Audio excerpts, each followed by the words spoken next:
64थि बोसोरारि जथुमा बे उदालगुरि जिल्लानि डिमाकुसि दैमु नोगोराव जथुमबाय थादों आरो बेहाय दिनै थामहिनबा जोबथा सान आरो दायो गेवलां मेल जासिगोन दसे समनि उनावनो जों आसा खालामदों बे जथुम्मानिफ्राय जों बर' थुनलाइ आफादा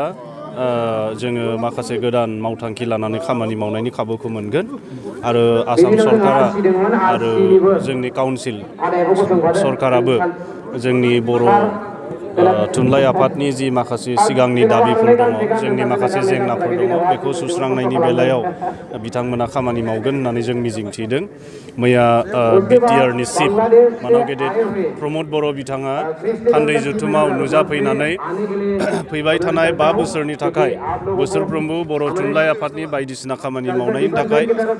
1 कौटियै बोसोराव राङारि अनसुंथाइ होगोनखौ फोसावबाय। लोगोसे बिटिआरनि जि जिल्ला बर' थुनलाइ आफादफोर दङ बेहाय मोनफ्रोमबो जिल्ला आफादनो 50 लाखै अफिस लुफुंनो थाखाय राङारि अनसुंथाइ होनायनि बाथ्राखौ बिथाङा अलरेडि फोसावबाय आरो जों आसा खालामदों जे फैबाय थानाय समाव जोङो मोजाङै खामानिफोरखौ मावलांनो हागोन आरो जों थाबैनो नैबे जथुम्माया जोबनायनि उनावनो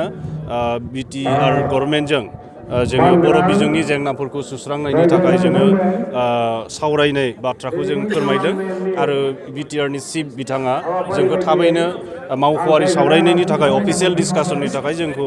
इनभाइटेसन हरगोन होननानै बिथाङा जोंनो खोथा होलांदों।